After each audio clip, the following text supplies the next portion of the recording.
Tervetuloa kanavalleni.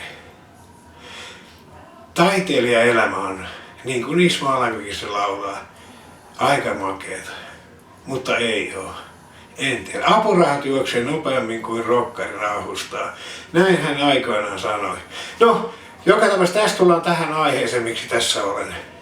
Minulla on tässä Presto 30 litran käymisastia, niin tänään aiomme tehdä unboxauksen siitä. Katsotaan.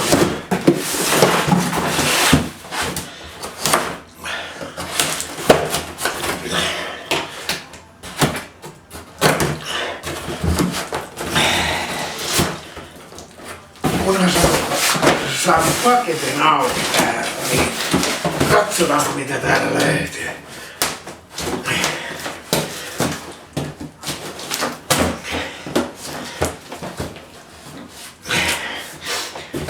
Joo.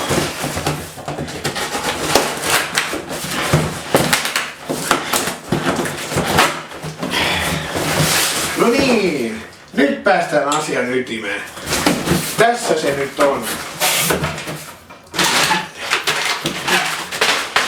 Tässä se nyt on. Täällä on sitten hiiva siihen, kun rupeaa tekemään. Toki aikomukseni on laittaa marjoja.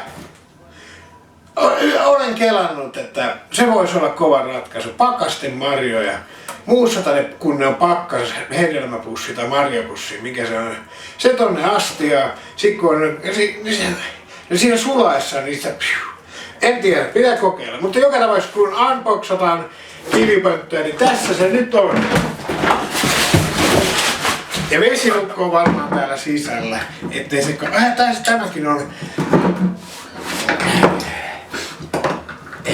Noniin.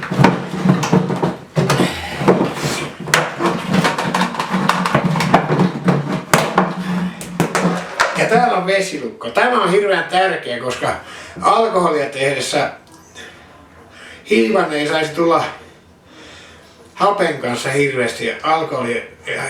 Hiivan ei saisi tulla hapenkaan tekemiseen. No siinä tämä estää sen, että se pysyy hiilidioksidi, mitä se hiiva tuottaa siellä pöntössä. Ja... No enemmän, voin siitä tehdä sitten, mä teen sitten videon, kun mä teen sen marjapussikiljoon, niin mä teen sen videon sitten kanavalla. Mutta vesilukko kuitenkin tulee tähän näin. Oho, olipas.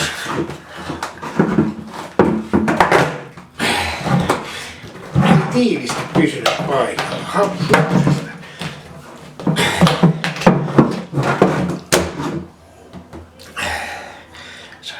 Saankohan tän näin?